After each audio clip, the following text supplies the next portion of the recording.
Hello.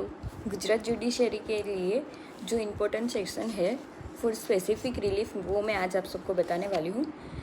First of all specific relief के लिए important है इसका जो बेस्ड जो उसका जो नेचर है वो इम्पोर्टेंट है which is based on equity and वो प्रोसीजरल लॉ है, ये याद रखना बहुत इम्पोर्टेंट है।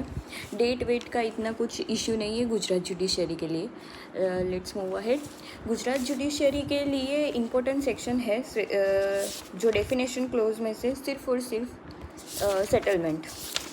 देन उसके बाद आता है section 3 saving clause, section 4 which is only applicable to individual civil rights, section 5 for immovable property, section 6 for dispossessed from immovable property, section 7 for recovery of movable property, section 8 which is not owner those person who are not owner उसके लिए ये है, section 10, section 11 for trust, section 12 for part performance, section 13, section 14 contract not specifically enforceable, section 15, section 16, then section 20 substitute performance of contract. उसके बाद आता है जो बाकी के जो सेक्शन है उसको सुपरफिशियली रीड कर लेना है, बहुत डेप्थ में जाने की कोई ज़रूरत नहीं है।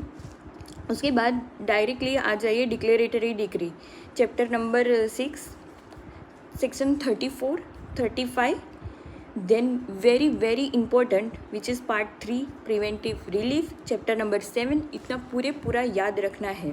इंजंक्शन कितने टाइप की इंजंक्शन है वो दोनों याद रखनी है। टेम्पररी परपेचुअल सेक्शन 36, 37, 38, 39, 40, 41, 42 ये सारे के सारे इतने सारे सेक्शंस बहुत इंपॉर्टेंट है गुजरात जुडिशरी के लिए।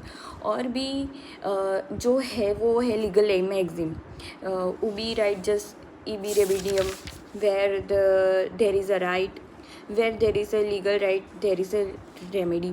ये सारे जो क्वेश्चन जो लीगल मैक्सिम है वो बहुत ज़्यादा इम्पोर्टेंट है। एक तो ये इक्विटी बेस्ड पे है और रेमेडियल नेचर का है और प्रोसीजरल लॉ है, ये इतना जानना बहुत ही ज़रूरी है। और बाकी कुछ भी गुजरात जुडिशरी के लिए जानने के लिए मुझे कमेंट करें। Thank you.